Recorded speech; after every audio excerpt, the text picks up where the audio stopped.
Bitcoin Equity series. So this is the first episode, and we're hosting Zach Bradford, which is the CEO of CleanSpark. The Cleanspark is the third weight in our ETF at the time as we speak, and we wanted to jump on the call to get our investors to know more about your company and get us through all the background and the details of your business.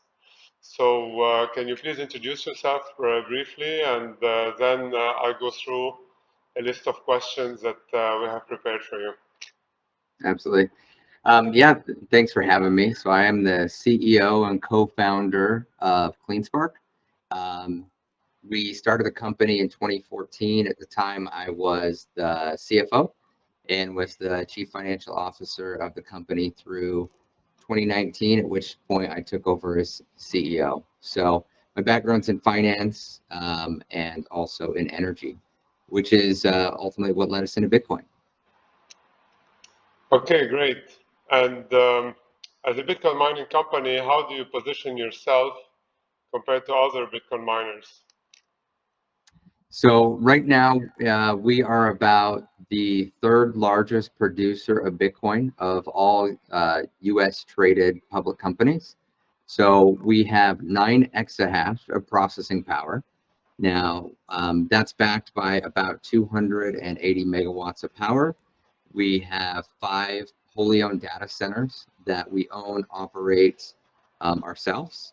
And then we do have a small partner facility in New York where we co-locate, about 16,000 miners. So we have a large fleet of a little over 90,000 Bitcoin miners that are producing roughly 21 Bitcoin, 22 Bitcoin every single day, at least as of the date we're talking today. And we're doing so, on a fully funded basis. We recently just announced that not only is all the growth we have fully funded, but our future growth that we projected through 16 exahash, which should take us to be amongst the very largest miners in the U.S. that self-mines, is all the money's in the bank. It's fully funded and ready to go. And so we're really excited about it. We carry a very strong balance sheet and very low debt. Okay, that sounds awesome. Just for me, for my understanding, when you say you're fully funded, how come you're able to be fully funded and yet expand while being fully funded without taking any debt?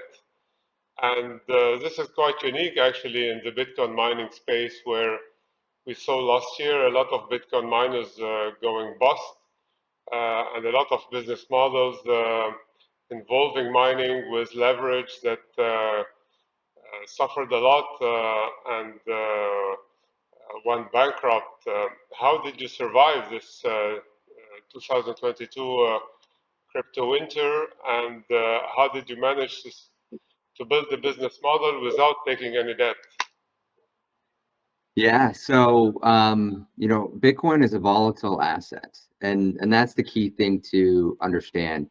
What happened in 21 and 22 that caused some pain in the space was it was very common for miners to do 2 things. One was to hold all the Bitcoin instead of selling any of it, and 2 was to seek out a lot of leverage.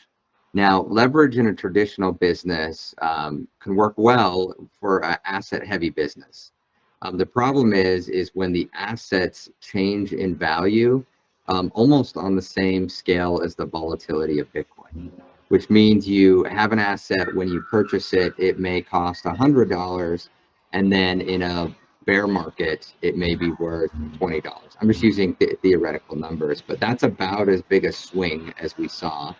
Where miners were paying about $10,000, $12,000 a miner, or miners today that can be purchased between $2,000 and $3,000.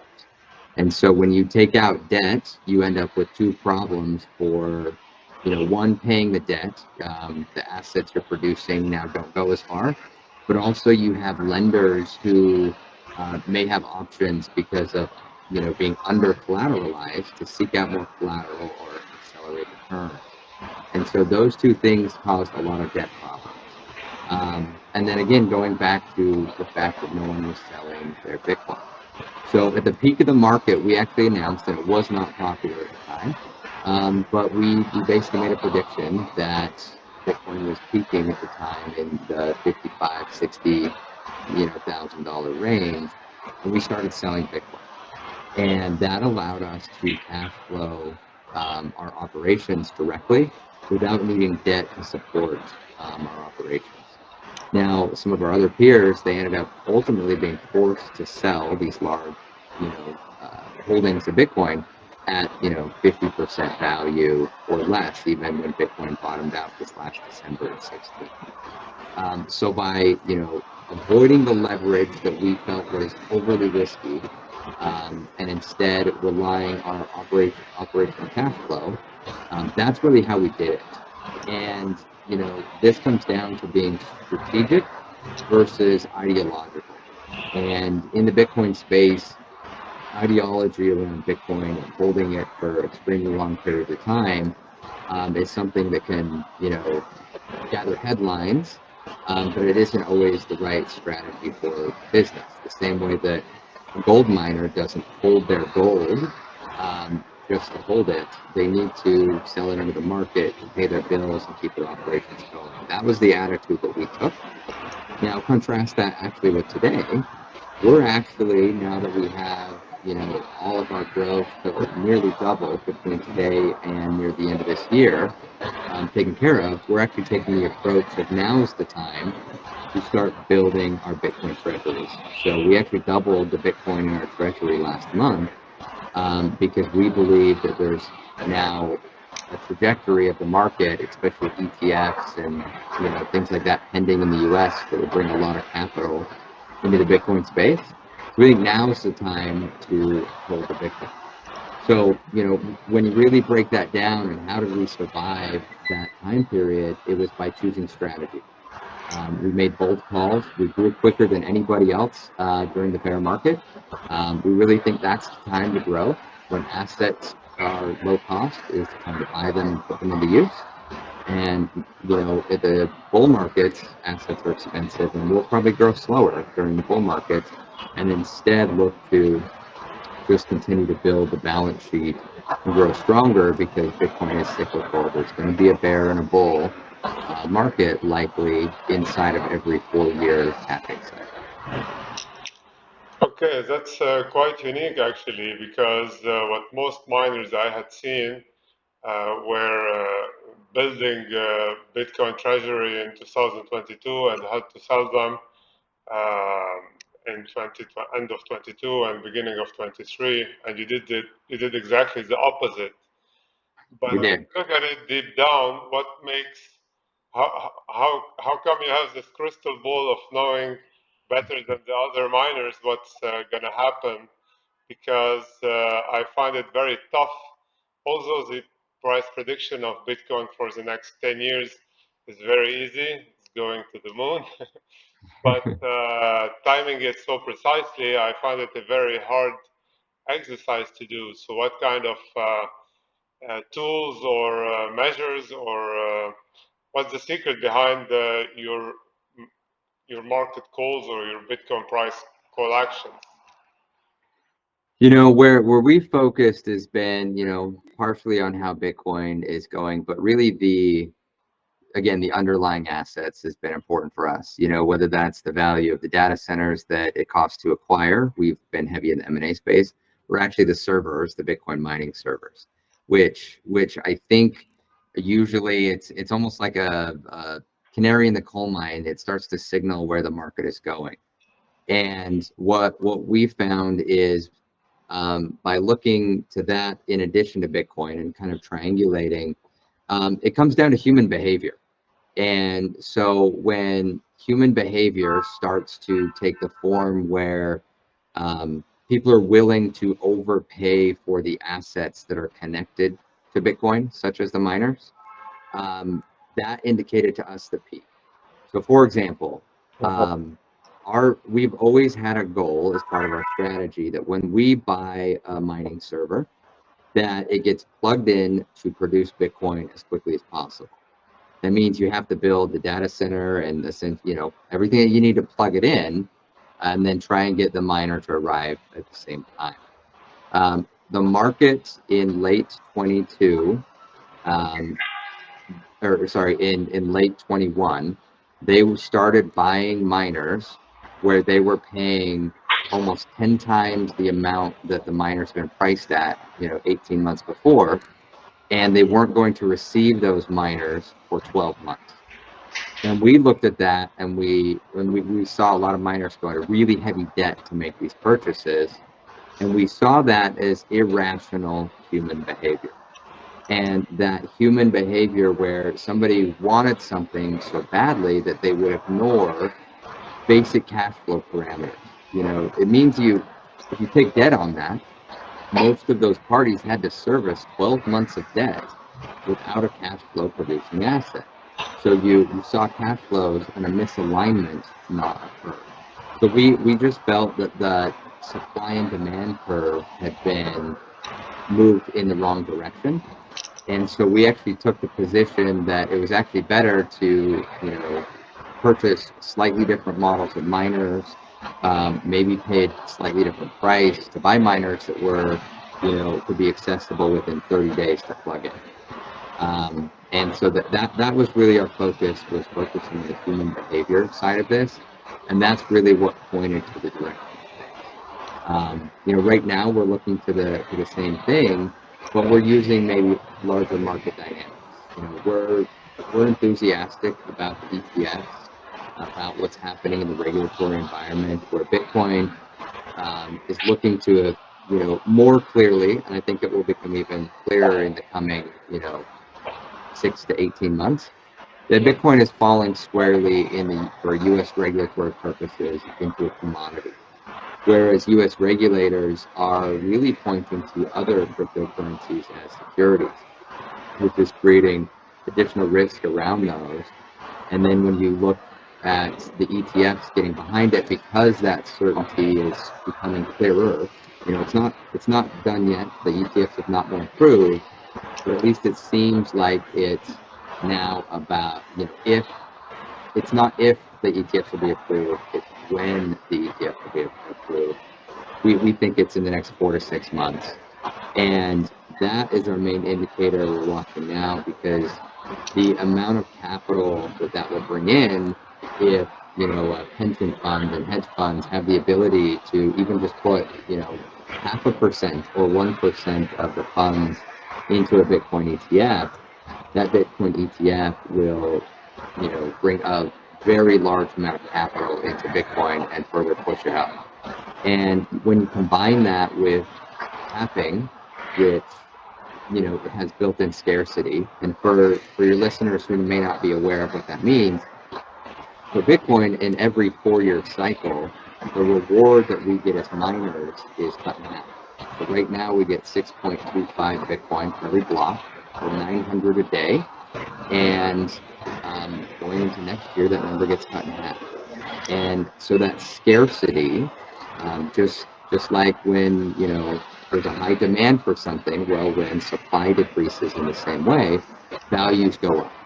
And so that's really the magic of Bitcoin, is the fact that this scarcity is a built-in focus. So when you combine scarcity with what's likely a large inflow of capital, it really seems like there's nowhere for Bitcoin to build it up. So that's why we're seeing this as a time to start to build the Bitcoin treasury, now that we've further solidified our balance sheet. So we're very enthusiastic about the coming year, and think that there's a lot of upside ahead of us. Okay, awesome. So you're mentioning a lot of catalysts coming in the next 12 months, I would say. So the Bitcoin spot ETF, the clarification or qualification in securities for a lot of cryptos, and we see it starting, and it will probably continue. The halving, which will bring scarcity, because the rewards of miners will, the supply basically to miners will diminish. And And these, you feel it's a good time for now to build a good treasury based on Bitcoin to capture the upside potential coming from all these catalysts. But what about yourself as a miner, uh, seeing your future rewards cut in half in the next 12 months also would bring a significant reduction of revenues, and therefore, how are you preparing for it? How do you expect your company to do post-halving? Yeah, so there's a couple ways to look at it. So one is, with all these catalysts, Bitcoin goes up, and therefore any reduction in Bitcoin is offset by the increase in value in Bitcoin. But that isn't a plan, that's hope. And so we are very hopeful about Bitcoin, but instead we're focusing on preparedness and planning. And so an important thing to understand is the major cost of any Bitcoin miner is energy, basically our utility bills. And we've strategically located ourselves in a position that has abundant energy. Most of our operations are in Georgia, and we have very low cost power in the region. But not only do we have low cost power, but our machines or the power they use are highly efficient. So the average efficiency of a machine for every terahash or processing, measurement for a Bitcoin miner, the average is 40 watts or 40 joules per terahash. And basically every terahash is a processing, power that goes into solving the algorithm, and that leads to ultimately Bitcoin rewards. So on average, that is 40 to 43 watts. Our current fleet efficiency is 29 watts, and by the end of this year, through the upgrades and expansion we're making, our average fleet efficiency will be 25 watts per terahash. The fleet efficiency, or the global fleet efficiency, is still expected to remain above 39 watts per terahash, all the way through halving. Now, at halving, if Bitcoin stays flat, there's only two mechanisms that will allow a miner to stay profitable. One is highly efficient miners, and the other is the cost of their electricity. And if you have less efficient miners, you need to have very, very low cost power in order to stay plugged in. Or what you do is you turn off. And another great thing about Bitcoin and how it was so well thought through is there's a mechanism called difficulty, and that ultimately is the amount of rewards you get or how hard it is to solve that. And because there's a reward given about every 10 minutes, and if it takes longer or shorter, it gets harder or easier to solve that. And the reason that is there's an expectation that the algorithm will always seek out efficiency. And so what should happen if Bitcoin stays flat is miners that are not efficient, they will essentially be losing money.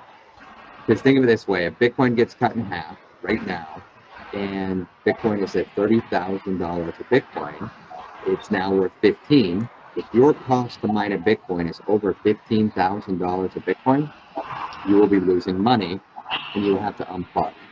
Now, what that means is all the Bitcoin produced that day, more of it will go to the efficient miners. So there will be actually a windfall or increased number of Bitcoin that will be available to us, because instead of there being, basically the pie stays the same size, but the slices get bigger. And that's what we really expect. Our current cost to mine a Bitcoin, which we expect to actually improve as we get more efficient, is around $11,500.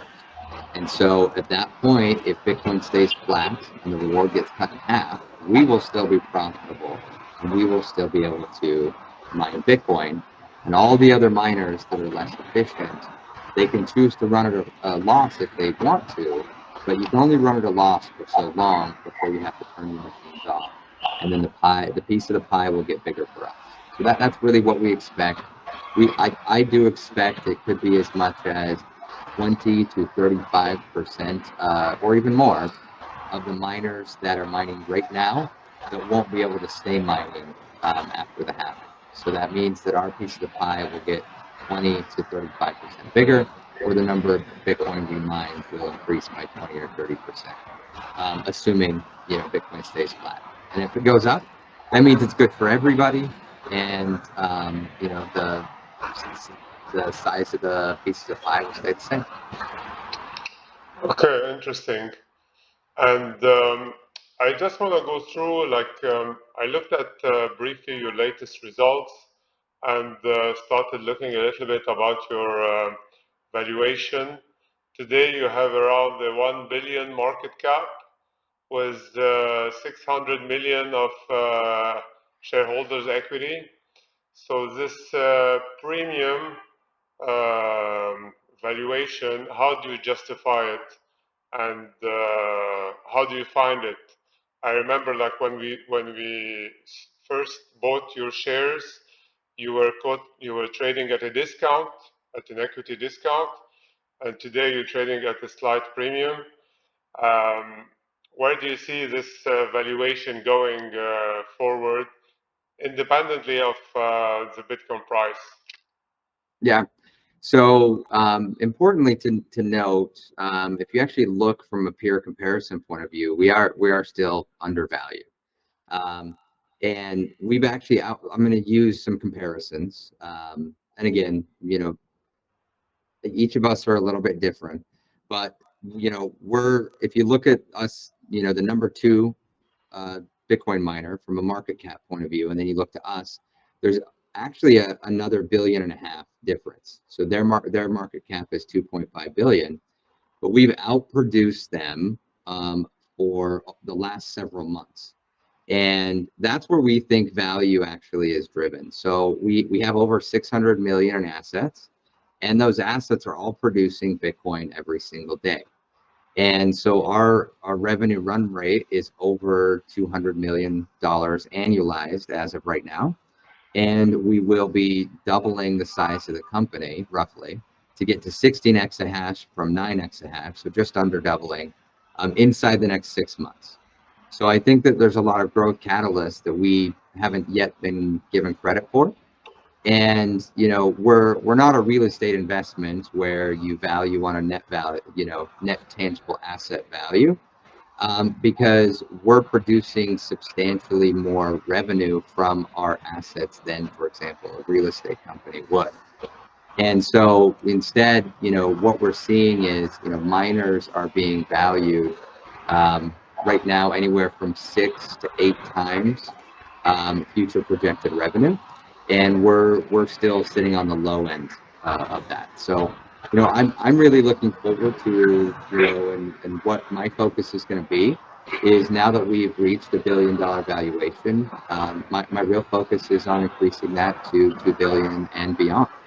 And I think that we can do that by proving our operational excellence. So another thing that's different about CleanSpark is we have amongst the highest uptime or realized hash rate of anybody, and what that of all of our peers, I should say. And what that means is, if you look at the machine servers a company owns and the theoretical output that could be produced by that number of machines and that hash rate, where do your uptimes average? Our uptimes are consistently 98, 99% and above. Some of our peers are as low as 50% uptime. And that has a lot to do with the regions that we operate in. It allows us to have very high uptimes because of good temperatures, but also because our energy prices are, very controllable and they stay low, as opposed to some of our peers who are in Texas. And, for a lot of the summer, a lot of the miners in Texas have been required to curtail or turn off their facilities 20 to 50% of the time on average. So, our uptime, therefore our production and what we produce on a per asset basis is much higher. So what that means too is we've been able to also acquire miners for less than some of our peers. So what is $600 million on our books is partially because we've done extremely well calling market bottoms, purchasing machines. I'll give you a direct example of this. The best server available in the space right now is uh, Bitmain's Antminer XP, and we have paid as low as $21 to $23 a terahash to acquire these machines. Some of our peers pay between $70 and $110 a terahash. So what that means is that our ROI and our payback on these assets is much lower. And although it looks like there's only 600 million on our balance sheet, some of our peers for the same amount of miners would show $1 billion or more of assets on their balance sheet. But what that means is they paid more for the assets. They're not more valuable because under US GAAP accounting rules, you report the assets you purchase, fixed assets of this type, at their cost basis. So actually having a balance sheet at $600 million shows a benefit compared to our peers. It shows that we purchased better, and that also, therefore, we're going to have lower depreciation, which will affect our net income on a long-term basis. Most of the miners that we purchased will have between an 11 and 16-month full return on investment on what we purchased. Most of our peers, they have return on investments between 2 and 3 years. So our assets will pay back and produce net positive cash flow quicker and more efficiently than almost any of our peers. Really, I would say any of our peers due to our uptime and the low cost at which we purchase the miners. So although on paper it's 600, there's a substantially more value in the assets than what we have right now. And that's why I think that it's just about communicating that, getting that out in the market, continuing to outperform our peers. And that's how we're going to bridge the gap in valuation between where we're at right now and our next closest peer, which has a market cap of over $2 billion. You mentioned the current market valuation of Bitcoin miners being a multiple of revenues. But without looking at the market, what would you take as a valuation metric or as a way to compare miners and their valuation, and even in absolute terms, basically, because it's such a unique business that it's very tricky to apply traditional financial projections and modeling on your business. So, do you find it correct to value Bitcoin miners according to their revenues, or do you see any other metrics that are relevant? How can like a financial analyst starting to look at your sector, how should he look at or how should she look at your company's valuation and other Bitcoin miners' valuation? Yeah, I think that valuing on revenue directly would be it is a little short-sighted. Now, most financial analysts have to pick something to tie multiples to, and then it comes down to giving weight to the secondary items. I think that there's a couple things that I think are incredibly important. One is track record and uptime. Can a company maintain high uptime? Otherwise, their revenue producing capabilities must be discounted, right? And then second is the efficiency of the fleet, because a company that is producing revenue now, even if they're at moderate margins, if their fleet efficiency, in my opinion, is over 32 joules or 32 watts per terahash, I don't think that they will be a profitable miner post halving, which is less than a year away. So next April, I think anybody over that 32 mark is going to be having a lot of trouble and will likely be mining at a loss.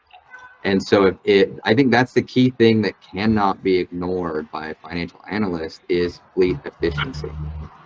Second is cost to produce Bitcoin. Now, part of that is energy, which is the most important.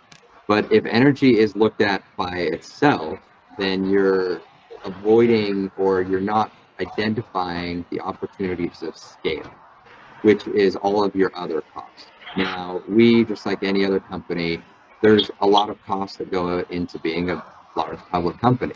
We have lawyers, we have accountants, we have staff. We have almost 150 employees. And so we look at our all-in cost of mining, and it needs to be in a place that allows the company to be profitable. So the all-in cost of mining, the energy cost of mining, and the efficiency all need to be looked at, especially as we approach the halving event. And then the second is I want to go back to track record.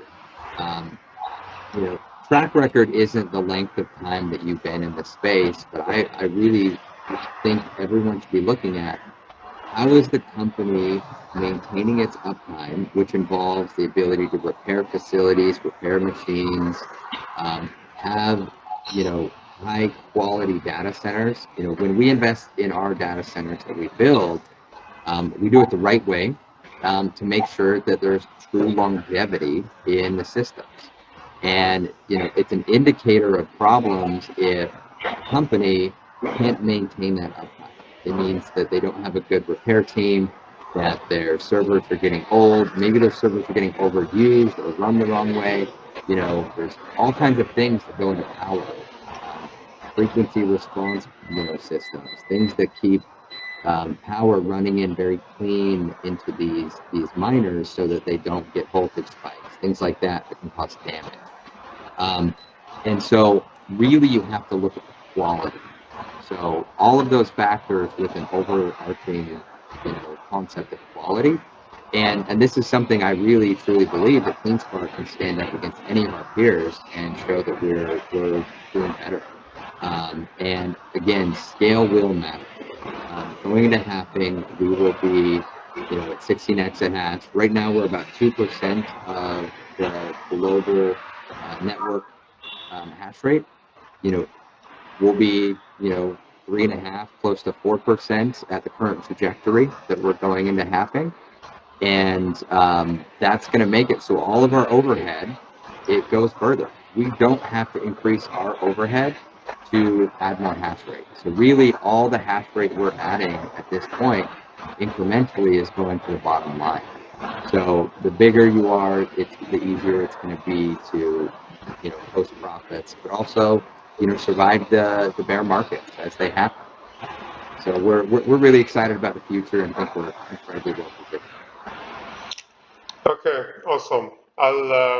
I'll run all these numbers. I'll ask my team to run them and see how CleanSpark comes out based on those evaluation metrics you just explained.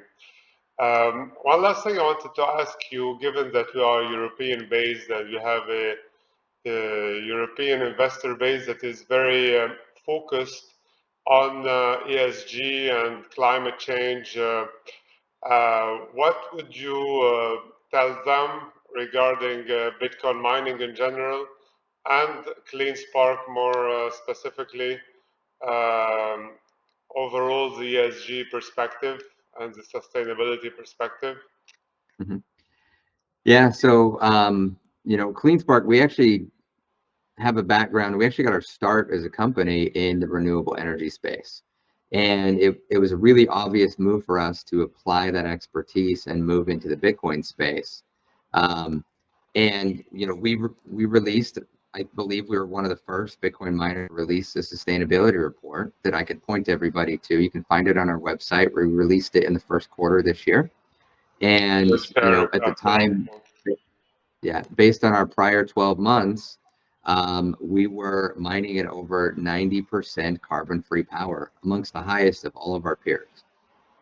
We are located in Georgia specifically because we were targeting locations with a high amount of carbon-free power. So Georgia is one of the few places where nuclear power has continued to be turned on. And, as much as nuclear power can, have opinions on both sides, it doesn't produce carbon. And that's been our focus, is being in places where um, you know there's good generation assets that aren't producing carbon. We also do participate in several renewable energy programs in the state of Georgia. Specifically, in the prior year was a solar program, and then this year we're on a program called the Flex Recs, which do support the building of renewables in the state of Georgia.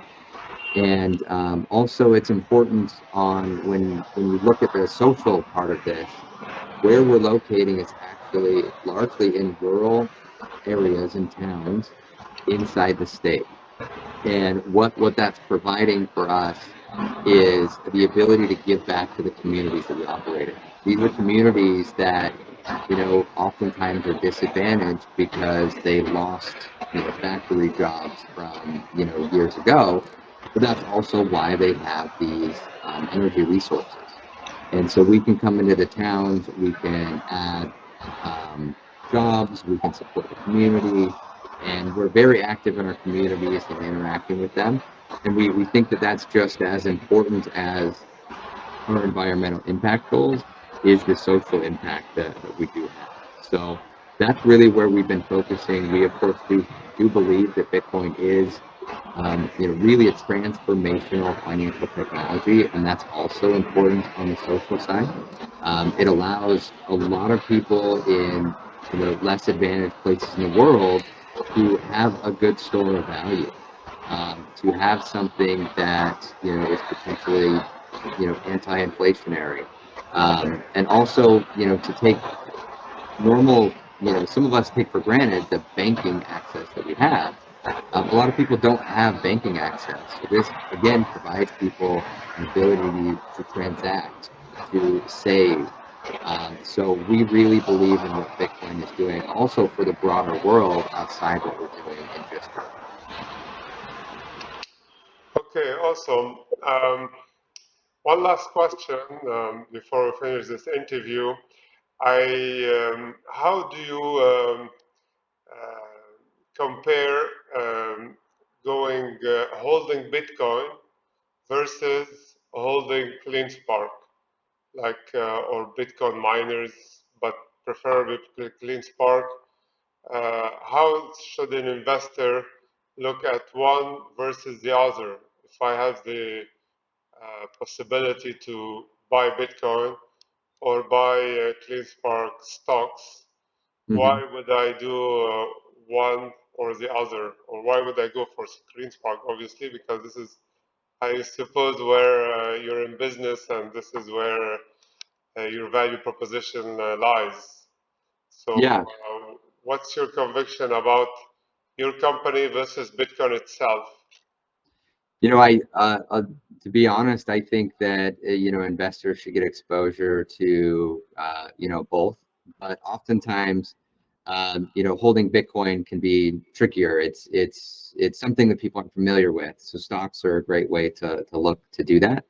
But specifically, when it comes to mining stocks, the benefit that an investor sees is there's generally an additional beta. When Bitcoin goes up, Bitcoin mining stocks go up more.